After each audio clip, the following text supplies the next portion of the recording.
considerada grave y, y es de carácter pulsátil.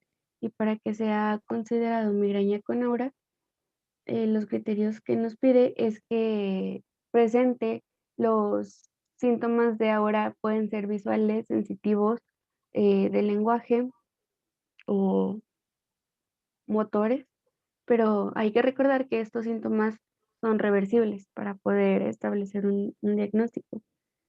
Y que, ay, perdón. Mm, pues sí, y en el momento de aparición, el paciente cree que es migraña y deriva con un triptán o con derivados ergóticos. Ok, a ver, quiero que pongan atención en ese punto, en el punto 3 del, del criterio C. ¿Por qué creen ustedes que está así esta afirmación en el punto 3? ¿Que alguien quiere comentarlo? A ver, aquí hay alguien que se llama Karen, ¿no? O Keren. ¿Tú eres Karen? A ver, ¿qué opinas tú, Karen?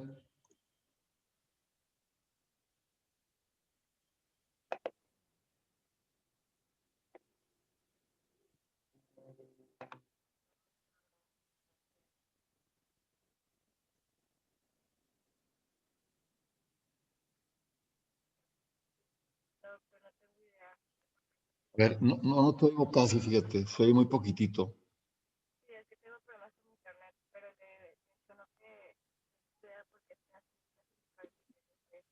A ver, habla más fuerte.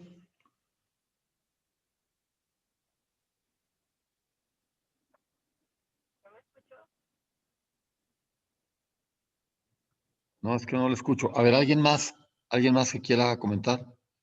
Pues los pacientes que, bueno, que cursan con migrañas, usualmente ellos como ya saben reconocer un dolor de cabeza que ellos como que ya saben que es migraña. O sea, ellos Ajá. ya lo tienen bien identificado. Entonces, cuando les duele la cabeza, ellos pueden fácilmente saber si esto se parece a una migraña.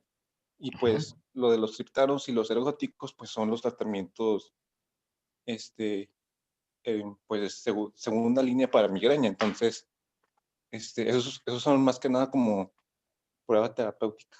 Exactamente, esa es la palabra. Muy bien, muy bien, muy bien. ¿Quién eres? Julio. Muy bien, Julio, muy bien pensado. ¿Por qué? Como este medicamento es específico para migraña, entonces muchas veces cuando tienes un paciente que como que no le hayas pie ni cabeza al dolor de cabeza, podrías darte la oportunidad de darle un triptano, siempre y cuando el paciente, o sea, más o menos joven. Si es viejón, pues que no tenga antecedentes de enfermedad vascular periférica, porque ya sabes tú que la aterosclerosis es una enfermedad sistémica, no es nada más en las coronarias, no es solo en las carótidas, no es solo en las ilíacas primitivas, o sea, es en todo el cuerpo.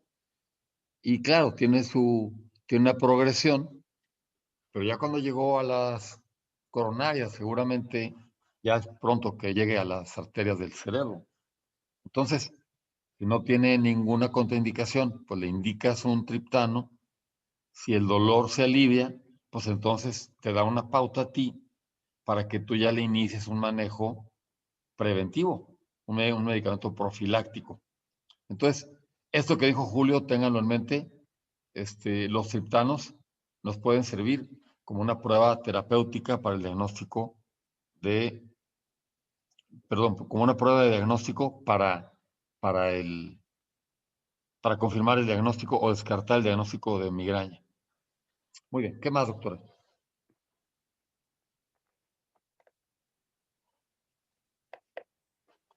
Bueno, en cuanto a las consideraciones para poder clasificar un dolor de cabeza como una migraña crónica, eh, bueno, se menciona que es difícil mantener al paciente sin medicación con el fin de observar la historia natural de la cefalea. Es decir, para poder diferenciar de un dolor de cabeza pues frecuente y de una migraña normal, pues es difícil pues dejar al paciente sin tratamiento solamente para ver las características que tiene el dolor y cuánto dura, etcétera. Entonces, para poder darle una caracterización a, a las cefaleas, perdón, recurrentes, se suele precisar que se lleve como un diario de cefaleas en el que se registre la información acerca de, pues, del dolor, del tipo, de la duración y los síntomas asociados eh, de las cefaleas que presenta diariamente durante al menos un mes. Mm, Aquí se menciona que se excluye la cefalea tipo tensional como diagnóstico diferencial porque dentro de los diagnósticos, si se fijan, dice de tipo tensional o migrañoso. Entonces se considera que la cefalea tipo tensional ya está como incluida dentro del diagnóstico de migraña crónica. Entonces, pues el diagnóstico de este tipo de cefalea se excluye. Y bueno, este último punto va de la mano con el punto número 1, ya que la causa más habitual de los síntomas indicativos de migraña crónica es el abuso de fármacos. Entonces, si se sospecha de esta etiología, sí se puede retirar el medicamento del que sospechamos que está provocando los dolores de cabeza, pero no por mucho tiempo. Y ya dependiendo si la cefalea remite o se intensifica, pues vamos a poder establecer un diagnóstico, porque en caso de que después de la privación del fármaco, pues la cefalea persista, esto sí va a ser considerado migraña crónica. Pero en caso de que la cefalea remita después de retirar los medicamentos que sospechamos que lo están provocando, pues va a ser considerado una cefalea por abuso de medicamentos. Oye, a ver, ¿y cómo, de qué otra manera, o sea, cómo vamos a pensar en el diagnóstico de abuso de fármacos en migraña crónica? A ver, ¿qué les comenté yo que tienes que indagar en el paciente? Creo que ya lo comenté.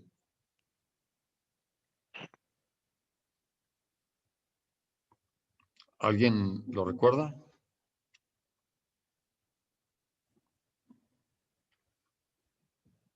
Bueno, yo les comenté que en el abuso de fármacos lo que vamos a buscar es eso que se llama cefalea transformada y eso que le llaman también cefalea de rebote.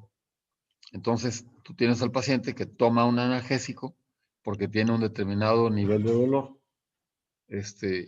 Pasan minutos o 1 o 2 horas y el dolor rebota y ahora es más intenso que antes de haber tomado el fármaco. A esto le llamamos cefalea de rebote y es un dato de abuso de fármacos. Entonces, búsquenlo así, indáguenlo así en los pacientes. Si el paciente tiene cefalea de rebote, entonces tiene un dato más de abuso de fármacos. ¿Qué más, doctora? Muy bien. ¿Es todo? Traigo complicaciones y un poquito de tratamiento. Bueno, en cuanto a las complicaciones, vamos a tener 4 principales. El primero es un estado migrañoso. Este se refiere a una crisis de migraña debilitante que se prolonga durante más de 72 horas. Esto puede cursar en pacientes con migraña, ya sea con aura o sin aura, pero pues lo que lo diferencia es la duración y la intensidad. La segunda complicación es una aura persistente Ok, sin entonces, infarto. espera, si tienes un paciente con estado migrañoso, que tiene más de 3 días con el dolor, entonces tu abordaje va a tener que ser más agresivo. Seguramente lo vas a tener que internar, ponerle medicamentos intravenosos o intramusculares, utilizar inclusive neurolépticos para quitarle el dolor, quitarle los medicamentos que está tomando para, para controlar la cefalea por abuso de fármacos, utilizar triptanos por horario, este, inclusive, ¿cómo se llama? Corticoides, ¿verdad? Para poder cortar con ese círculo vicioso de la migraña, del estado migrañoso. Muy bien. Y ahora viene que ahora persistente sin infarto. Sí, ¿Ok? estos son síntomas de aura que se van a prolongar durante una semana o más sin datos sugestivos de infarto. Y bueno, para esto sí se va a necesitar, se van a necesitar pruebas de imagen. Y bueno, esto va a cursar en paciente que padezca migraña con aura y los episodios van a ser pues iguales a los anteriores y por lo que va a ser diferente es por la duración que, que va a tener uno o más síntomas de aura. Estos síntomas van a persistir por más de una semana. Y bueno, es una complicación rara, pero pues sí está bien documentada y suelen ser, pues estos síntomas suelen ser bilaterales y la duración puede llegar a ser muy larga, incluso puede llegar a durar meses o años. La tercera complicación es el infarto migrañoso. Aquí, bueno, se mencionaba que debíamos tener claro que pues los pacientes que tienen migraña con aura tienen un riesgo mayor a sufrir un ictus isquémico, pero este ictus no va a estar relacionado con la cefalea tipo migrañosa, solo para poder diferenciar esas dos, eh, pues estas dos, ay, estos dos estados, pues. Y bueno, un infarto, Dos condiciones. sí, ¿Verdad? gracias, sí, estas dos condiciones. Ahora sí, en cuanto al infarto migrañoso, eh, les mencionaba que es uno o más síntomas de aura migrañosa que cursan con lesión isquémica cerebral en un territorio específico y este también se demuestra por pruebas de imagen.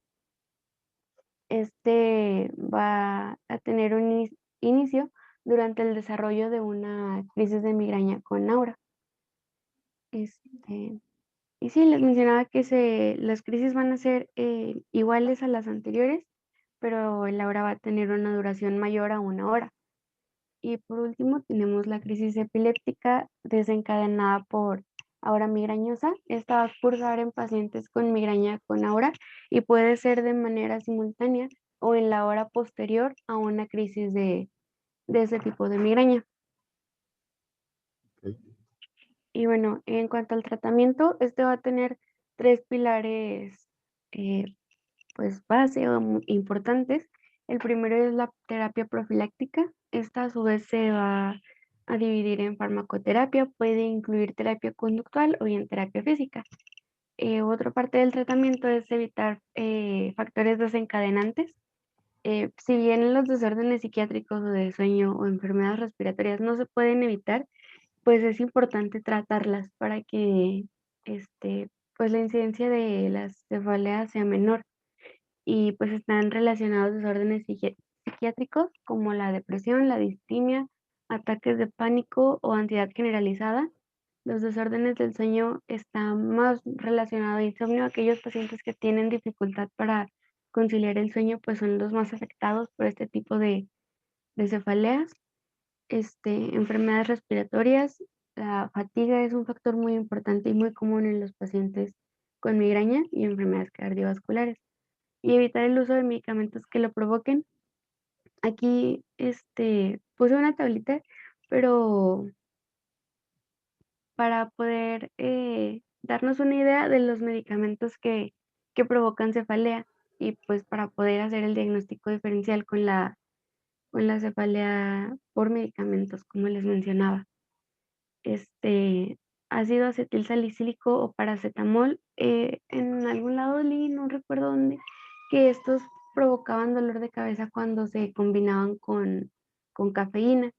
Narcóticos, también los opiáceos provocaban dolor de cabeza, derivados ergóticos o triptanos. Aquí yo siento que es más a la respuesta que tenga el paciente a estos últimos dos, pero Ok. Y en cuanto a la farmacoterapia, de primera línea se prefiere el propanolol, la amitriptilina o el topiramato. Aquí lo importante es iniciar un tratamiento con cualquiera de estos tres a dosis bajas y dependiendo de la respuesta que tenga el paciente, ir incrementando las dosis o bien pasar a unos de segunda línea. Los de segunda y tercera línea son medicamentos que se utilizan cuando los de primera línea no funcionaron o pues el tratamiento fue refractario. Y en la segunda línea, los que más recomiendan son la toxina botulínica o los antagonistas del receptor de péptidos de El péptido, el gen del péptido relacionado con la calcitonina. sí, gracias, que es el Premanesumab o cualquier otro de esa familia. En caso de que estos no funcionen, podemos recurrir a verapamilo, venlafaxina, a beta bloqueadores o gabapentina. Y pues en caso de que la segunda línea no funcione, podemos irnos a unos de tercera línea, que son tiazinidina, pregabalina o bien ciproheptadina. Pero como les mencionaba, de preferencia que sean cualquiera de los primeros tres de primera línea. A ver, oye doctora, y si te preguntan que cuáles son las contraindicaciones para dar propranolol, para dar amitriptilina y para dar topiramato, o para dar verapamilo, o para dar ciproheptadina, ¿qué, qué contestarías? No es el A ver, embarazo. a ver, no, pero vete por orden. En el propranolol, Ajá. mm, se me hace que le falta una R ahí, se me hace que es propranolol, pero bueno. ¿Cuál contraindicación conoces tú o alguien de ustedes del propranolol?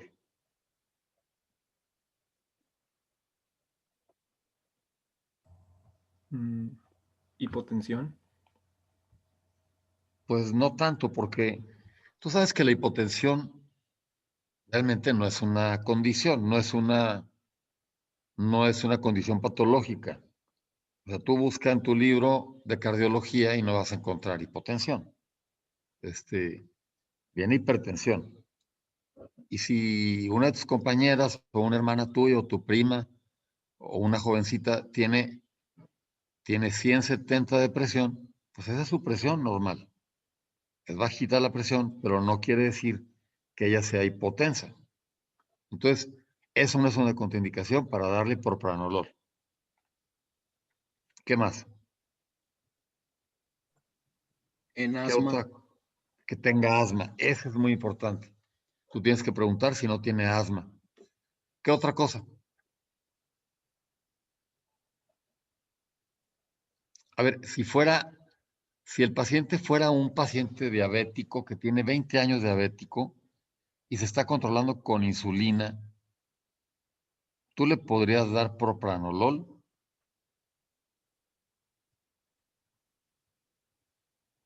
no, No, ¿verdad? ¿Y por qué no? porque interactúa con la insulina, aumenta la actividad de la insulina. Pues yo la verdad eso no sabía, no conocía ese dato.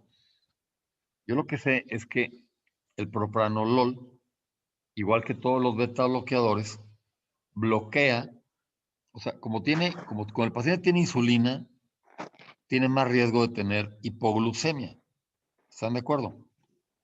Entonces, tienes que tener mucho cuidado con las hipoglucemias. Instruir al paciente que tenga su glucómetro, que en cuanto tenga síntomas de hipoglucemia, temblor, hambre, ansiedad, que se tome el azúcar y que tome algún alimento con dulce. Pero si tiene insulina y tú le das propranolol, esas manifestaciones que mencioné, el hambre, el temblor, la ansiedad, este, le llaman manifestaciones de las hormonas contrarreguladoras. O sea, cuando Cuando baja la glucosa, se producen hormonas contrarreguladoras, que son glucagón y adrenalina o noradrenalina. Entonces, si tú no le das un medicamento, si le das un medicamento beta bloqueador, vas a bloquear las manifestaciones periféricas de estas hormonas contrarreguladoras que están teniendo como finalidad regular la cantidad de glucosa que hay en la sangre. Entonces no se va a enterar el paciente, no va a tener temblor, no va a tener hambre, no va a tener agitación ni ansiedad, hasta que caiga de repente colapsado con un síncope porque tiene hipoglucemia severa. Muy bien, ¿qué contraindicación tendría alguna otra persona que me conteste? La amitriptilina.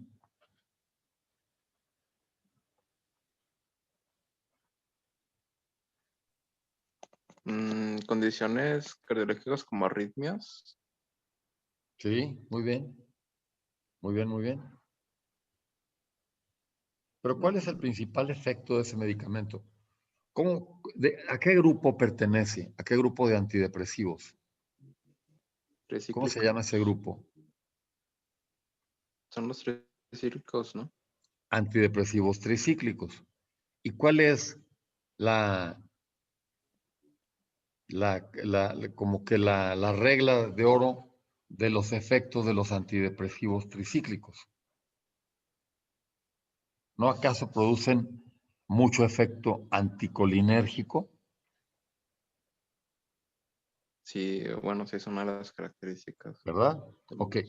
Y si el paciente, imagínate que yo fuera contigo a consulta y yo tengo ya en ese momento 77 años de edad y doy clases, ¿me darías amitriptilina? Porque las vías de la memoria son vías colinérgicas. Y si tú le das un anticolinérgico a alguien de más de 70 años, es muy probable que lo pongas confundido, que le altere su memoria. Entonces, es una contraindicación que tienen que tomar en cuenta. Topiramato. ¿Qué contraindicaciones tiene el topiramato?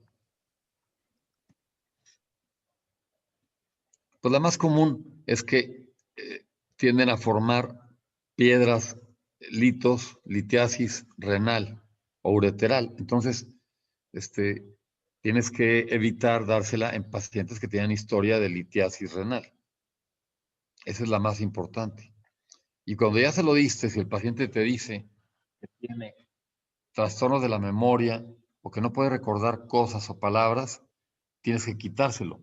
Le llamarías bloqueo mental. Si tiene bloqueo mental para nombres, para definiciones, para cosas que él sabía, mejor quítale el medicamento.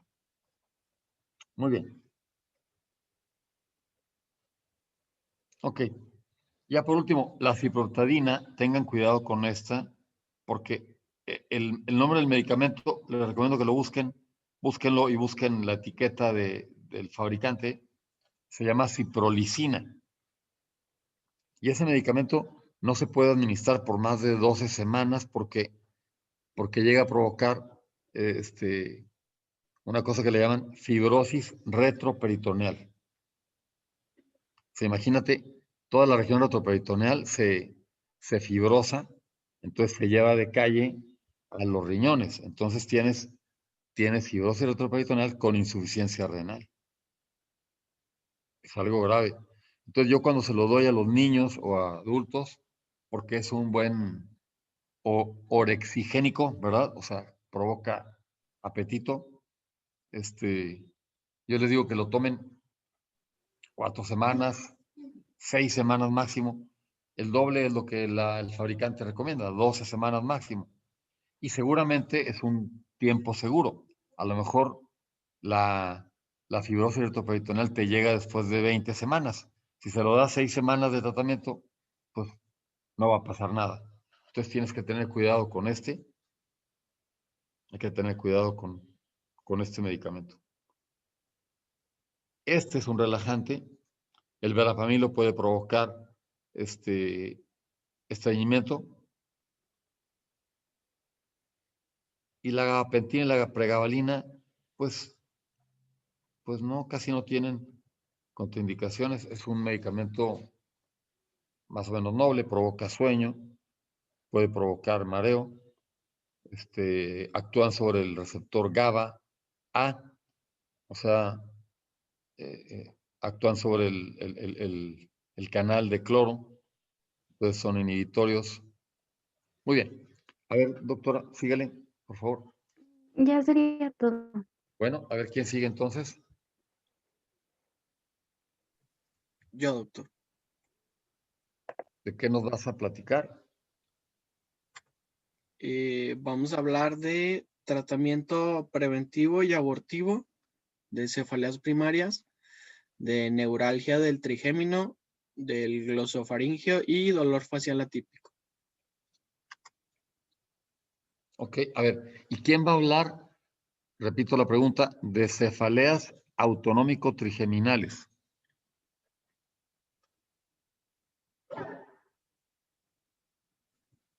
¿Nadie?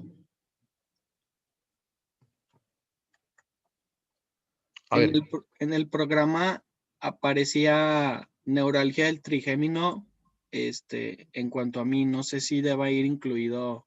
no, para nada. A ver, vayan diciendo, a ver, Gabriela, ¿cuándo te toca a ti, Gabriela, tu presentación? A mí me toca hasta miastenia gravis. ¿Y falta mucho?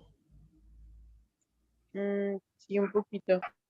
Sí, bueno, entonces te vamos a encargar a ti que nos prepares el tema de cefaleas autonómico-trigeminales. Yo creo que te va a tocar presentarlo el lunes próximo.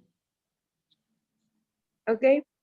Te va a gustar mucho este tema porque vas a aprender mucho de este tipo. ¿Quién va a hablar de hemicrania paroxística y hemicrania, ¿cómo se llama? Hemicrania crónica y hemicrania paroxística. ¿Alguien va a hablar de eso? No, doctor, eso no viene en el programa. ¿No? Ok, a ver, Diego Armando, ¿tú cuándo vas a presentar tu tema? Ahorita. ¿Ahorita? Sí. A ver, entonces, a ver, díganme nombres de alguien que esté ahí. Igual y ya ve que nos hizo como una división para que todos expongamos casi 2 veces. Sí. Se quedó en, No, ¿cómo se llama? no, pero es que como estamos ahorita en este tema, no Sí. quiero que sea después. No, o sea, igual y que ellos pues sean los siguientes en preparar el tema. Y después, Bueno, a ver, Jesús Alonso, ¿cuándo te toca a ti? A mí me toca en la unidad 10, estado Ok, vegetativo. entonces prepárate ese tema. Hemicráneas paroxísticas y hemicráneas crónicas. Sí, doctor. Igual ¿para qué día? Después de que lo presente Gabriela, sigues tú. Ok. Ay, perdón, que los nombres de ustedes no los conozco a ninguno, pero pues son los que aparecieron ahí en la computadora. A ver, ¿quién? Entonces, a ver, empiézale, Diego, por favor. Bueno, ya habiendo revisado las cefaleas primarias, pues vamos a ver su tratamiento. El cual, pues va a haber dos tipos, el preventivo y el abortivo. El preventivo va enfocado a prevenir, como su nombre lo dice, a evitar futuros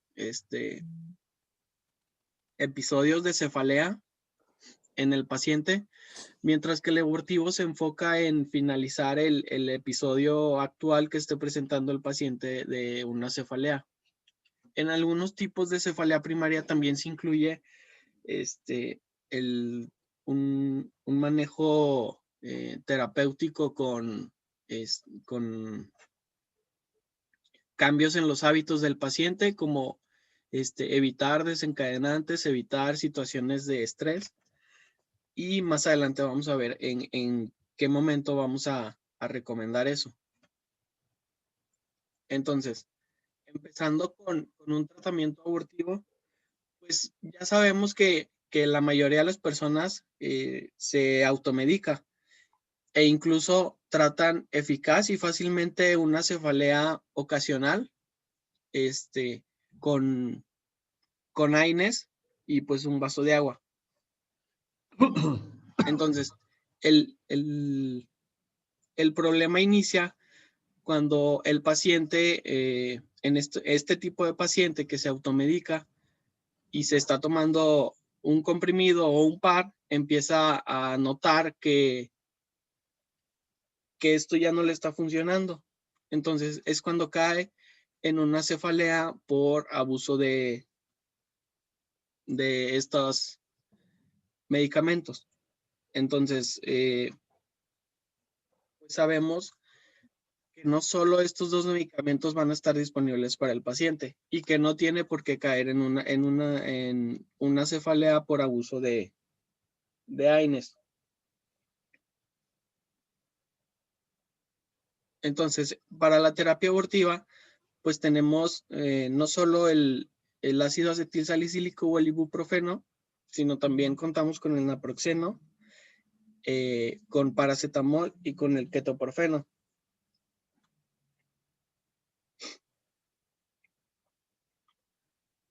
Los cuales estos se pueden utilizar en pacientes, pero como sabemos, en pacientes con episodios ocasionales. Pero como sabemos, pues nos pueden llegar a causar dolor o sangrado gástrico o cefalea por rebote si se usan con mucha frecuencia. Y también tenemos otro tipo de medicamentos, los cuales son los analgésicos específicos, como las ergotaminas y los triptanos. Estos, por ejemplo, la ergotamina puede ser bastante efectiva en crisis de migraña, pero también tienden rápidamente a provocar cefalea por abuso de analgésicos.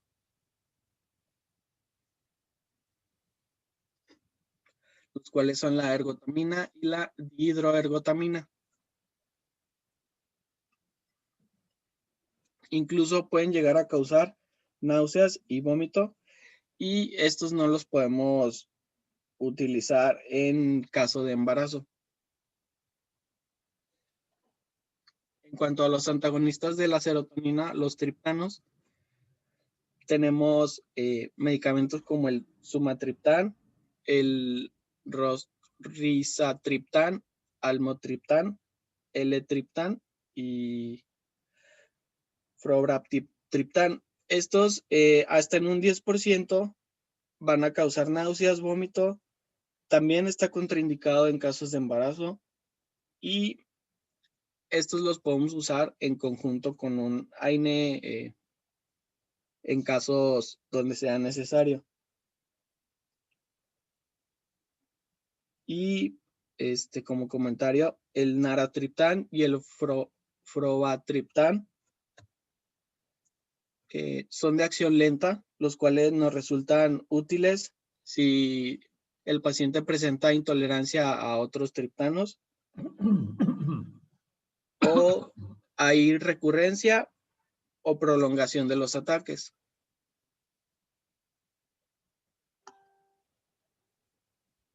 De estos medicamentos, los que más se utilizan son, se los digo para que ustedes lo tengan en mente, son ese que está ahí como Maxalt, se llama rizatriptano, y el otro es solmitriptán, es el Somig.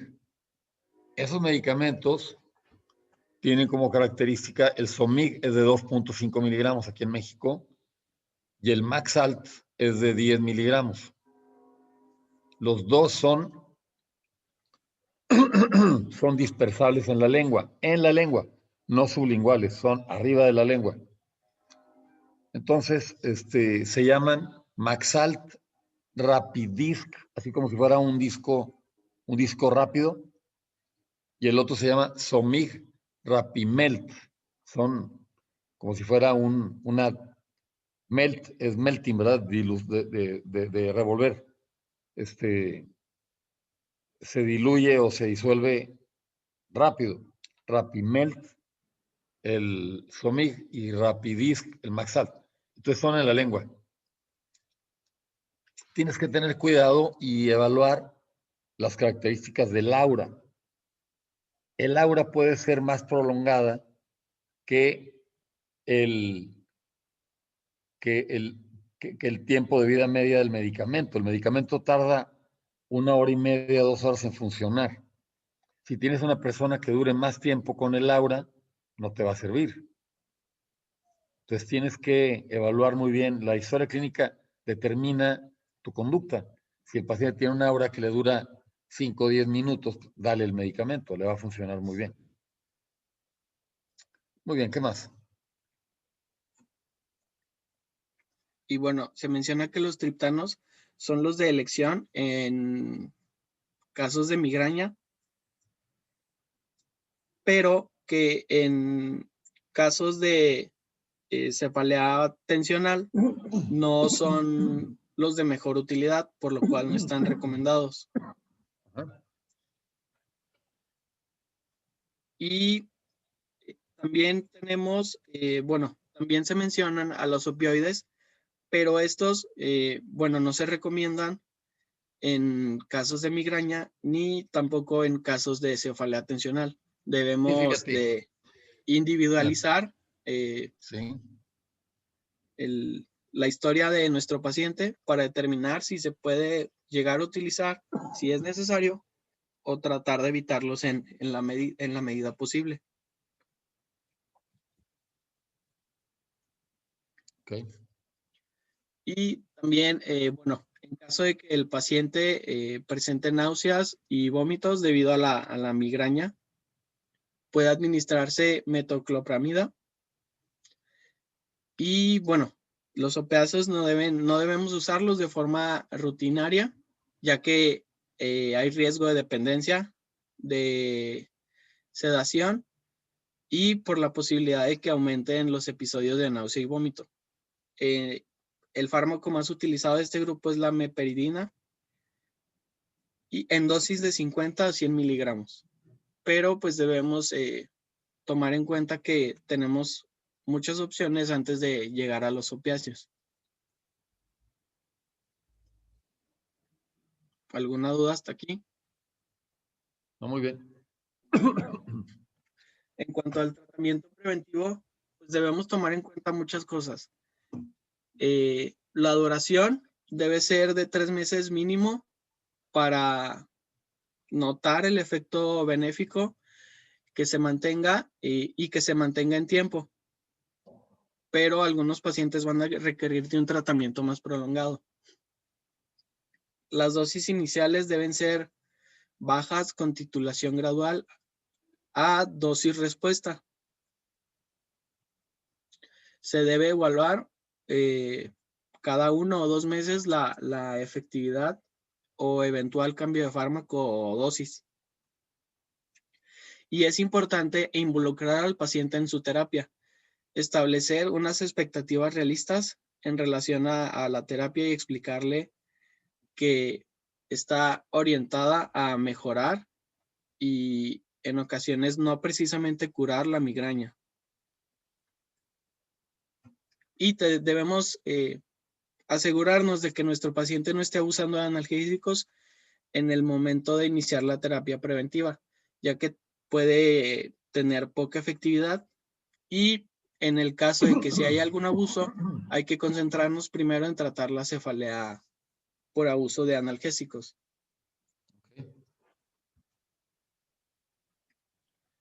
Y bueno, para el tratamiento preventivo, también se recomienda utilizar el uso de calendarios de cefalea con registro de las crisis de dolor y el uso de medicamentos. Ok, el diario de cefalea, ¿no? ¿No lo traes ahí? No. Bueno, solo Bueno, tráenos algo sobre el diario de cefalea, Sí, por favor, para mañana, sí. porque eso es muy útil Y eso yo creo que sería muy, muy enriquecedor para todos que nos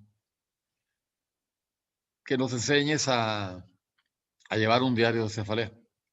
Muy bien, doctor. Mañana lo traigo.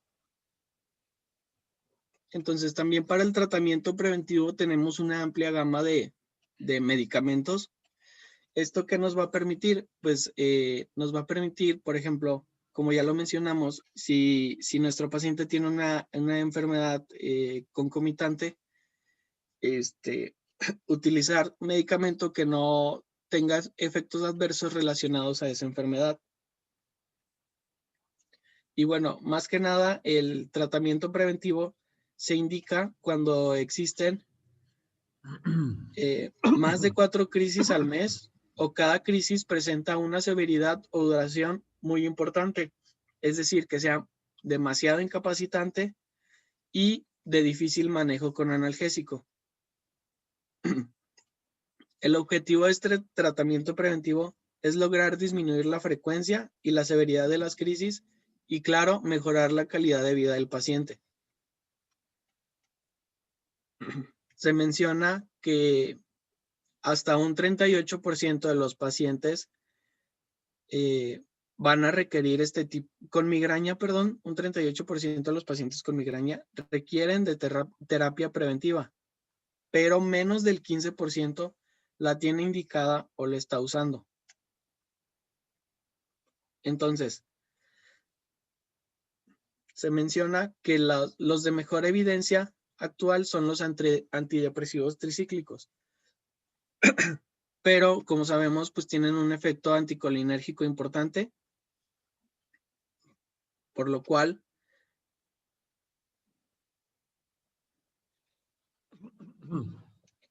estos pues nos pueden causar retención urinaria o problemas en personas de edad avanzada.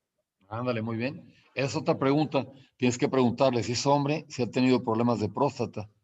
Si no, no se lo puedes dar.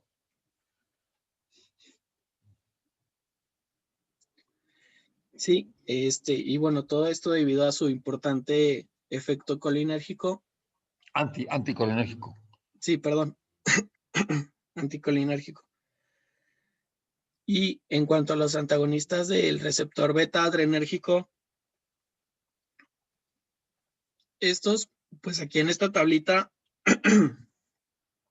nos los listan en orden descendiente de eficacia.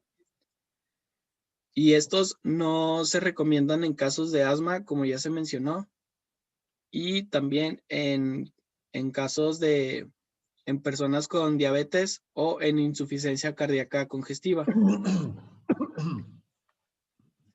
Y estos, pues para descontinuar, debe reducirse gradualmente la dosis de 1 a 2 semanas.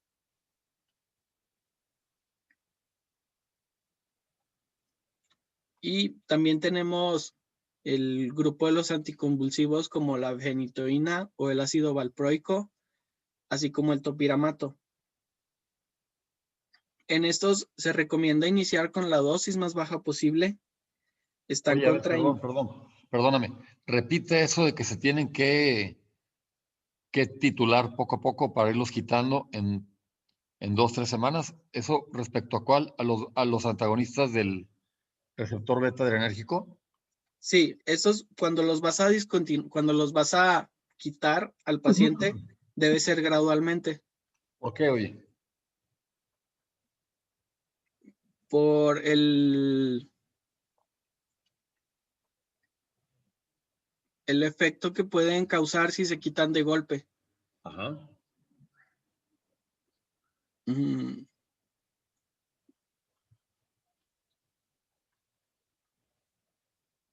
Pueden causar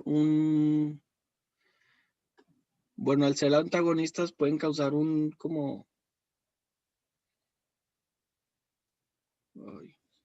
Pues mira, son inhibidores, ¿no? Entonces bajan la frecuencia cardíaca, la bajan mucho. Sí. Entonces tienes el corazón, vamos a llamarle frenado, ¿no?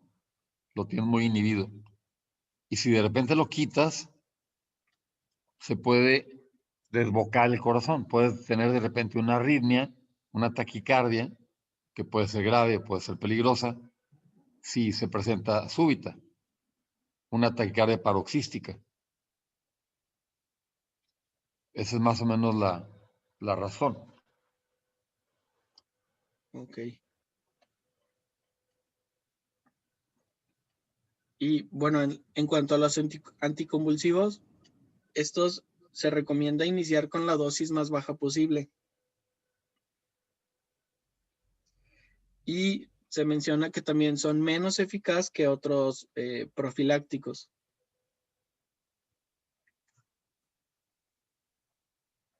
En cuanto a los antagonistas del canal de calcio,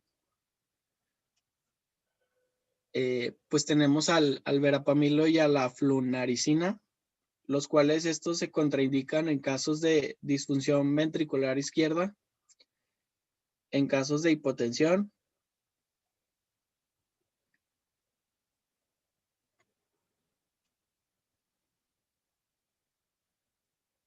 y en cuanto a otros fármacos, estos, bueno, se describe a la riboflamina, la cual esta es como el que se puede usar en el embarazo, y estos surten efecto después de 3 meses. El efecto, si es que lo hay, ocurre en un lapso de 7 días y nos puede durar hasta 3 meses. Y pues también como tratamiento preventivo podemos usar los AINES, solo que estos pues en casos en donde no se haya abusado con anterioridad y que el paciente no presente problemas gastrointestinales, ya que sabemos del efecto de los AINES. Ya sabemos del efecto que los AINES tienen en el sistema gastrointestinal.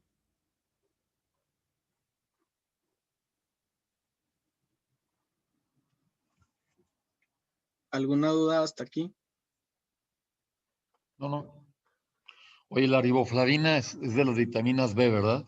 Sí, es la vitamina B6. ¿Cuál? B6. No, la 6 es la piridoxina, ¿no? Ah, Mira, la 1 es la tiamina. sí. Creo que la 2 es la niacina. Riboflavina La es 6 es la piridoxina. La 12 es la cianocobalamina, pero no sé si es de la B, pero no me acuerdo cuál es la riboflavina. Pues creo que la 2, doctor, y la 3 es la niacina. Ah, entonces la 2 es la riboflavina y la 3 es la niacina. Ah, muy bien. Gracias. Por nada. Sí, es la B2, perdón. Muy bien.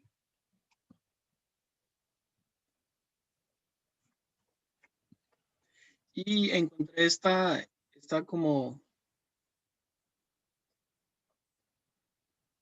póster o diagrama en donde nos describe las características, los fármacos de tratamiento preventivo y los que se usan para ponerle fin a un episodio de cefalea.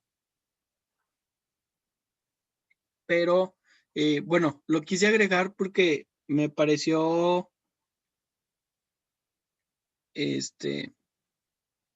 extraño, doctor, que en algunas bibliografías mencionan que, por ejemplo, para la cefalea tensional no se recomienda usar relajantes musculares. Ajá. Pero aquí dice que lo puedes usar. Bueno, lo puedes utilizar, haz de cuenta, pero ve la finalidad. La finalidad ahí es, fíjate, fármacos para poner fin a la cefalea. O sea, le das el relajante muscular o el AINE unos días, nada más. Uh-huh. Y luego continúas con el preventivo. Ok. Entonces, como ¿Entiendes? abortivo sí lo podemos usar. Sí, como un abortivo, sí. Sí, por ejemplo, haz de cuenta, tú le das diclofenaco, si no tiene contraindicación gastrointestinal o de algún otro tipo, durante 8 días. Y al mismo tiempo le inicias amitriptilina. Digo, nuestra gente aquí en México Si tú lees las publicaciones americanas o europeas, te hablan de darle al paciente hasta 150 miligramos de amitriptilina, que es una cantidad enorme porque yo nunca he visto un paciente que se tome, fíjate, de 250 de 25 miligramos, son 6 tabletas, 150 miligramos, es muchísimo. Yo empiezo con un cuarto de tableta para que te des una idea. Les doy un cuarto y, oye, doctor, al día siguiente, me da mucho sueño, espérese un poquito, espere, se va a adaptar, hay que darle tiempo. Porque,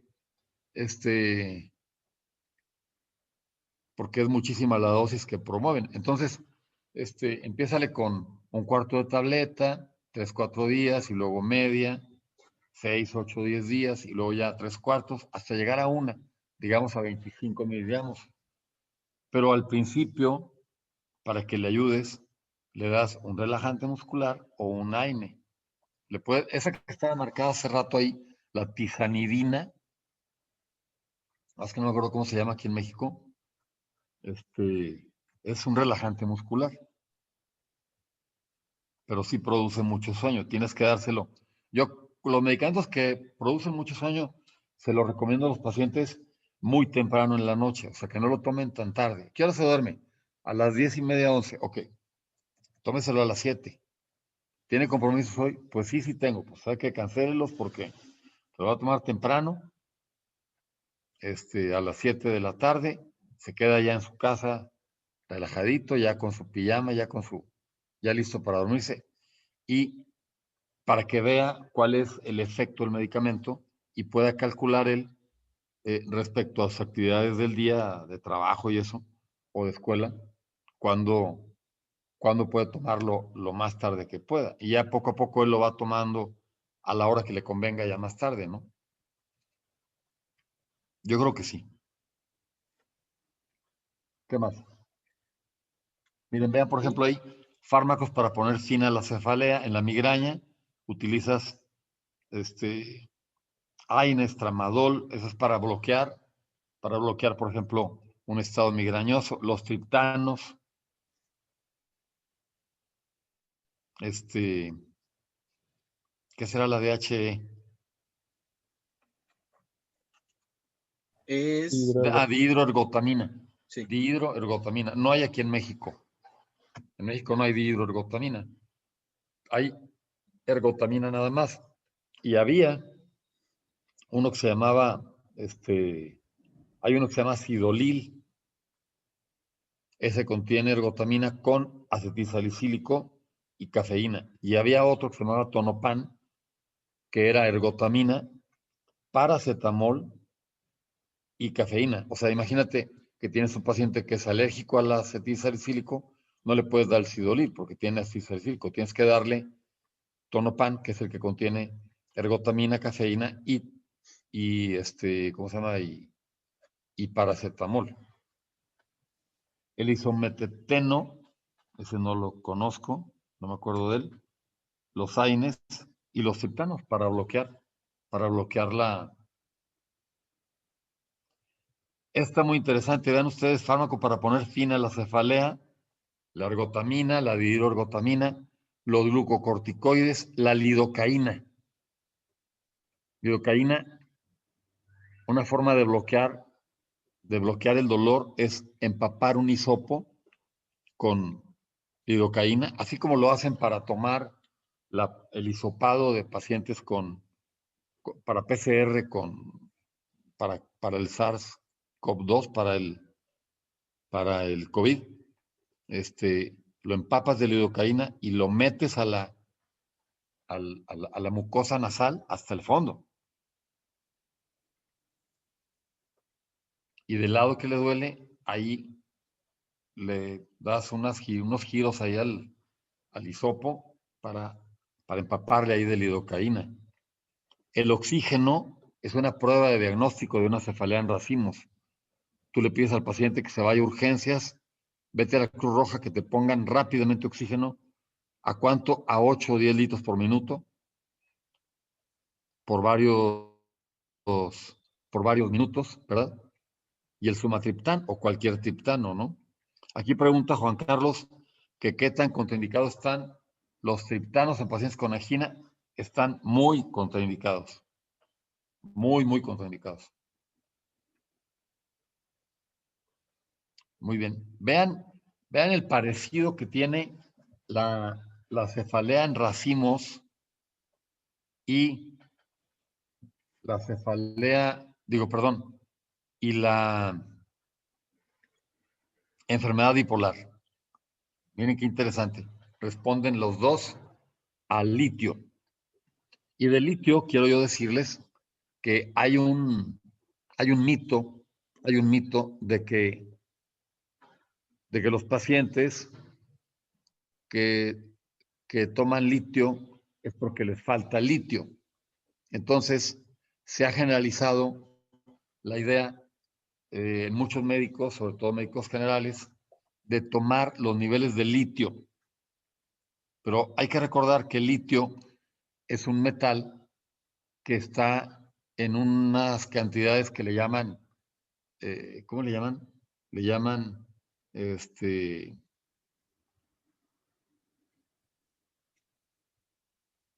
niveles traza, así le llaman, traza, más que no me acuerdo cuál es la otra palabra. Son cantidades traza, o sea, son muy pequeñitos, son tan pequeños que no son detectables. Entonces, si nos toman a nosotros, a cualquiera del grupo de ustedes o a mí, qué niveles de litio tenemos en sangre, vamos a estar en 0, porque no tomamos litio. Tienes que tomar litio para que te lo detecten. Entonces, buscar niveles de litio es como buscar niveles de digoxina. Tú tienes que tomar digoxina para que te midan la digoxina. Si no la tomas, ¿para qué te miden la digoxina? Igual con el litio. Entonces, si me toman litio a mí, pues voy a salir en 0. Y claro, el doctor se cubre de honor, ¿verdad? Y le va a decir a la familia, pues denle litio porque se está loco. Y entonces, está bien, ya me dan litio y ya mis niveles suben. Pero el litio se mide como si tú le dieras al paciente un antiepiléptico. Cuando tú le das un antiepiléptico, tú mides los niveles del antiepiléptico para que estés en niveles que le llaman terapéuticos. Los niveles terapéuticos de litio van entre 0.5 a 1.5. Hijo, no me acuerdo de qué unidades, pero de 0.5 a 1.5. ¿Son nanogramos? No me acuerdo. Puede ser que sí. Pero son niveles terapéuticos, que no se les olvide. Eso es lo que se mide. Y son niveles terapéuticos porque el paciente lo toma. Si no lo toma, no tomen ustedes niveles de litio. No se dejen llevar por esa tradición oral que le llaman, ¿verdad? En donde nos enseñaron que el paciente que requiere litio. Eso no es cierto. Bueno, muy bien, ¿qué más? Bueno, A ver, jóvenes, hoy es miércoles, yo creo que ahí le vamos a dejar. ¿Cuántas diapositivas te faltan, Diego? me falta 13, ¿Verdad? son de neuralgia del trigémino, del A ver, pasa todas las glosofaringeo, que te faltan. ¿Son de la 11 a la qué? a la 23. 23. O sea, te faltan 12. Bueno, entonces agrega lo que dijimos, ¿no? Sí, el diario de cefaleas. Diario de cefaleas. Ok, y los demás que van a hablar de cefalea autonómica trigeminal y de cefaleas hemicráneas continuas y hemicráneas paroxísticas. Hemicránea paroxística y hemicránea continua, ¿ok?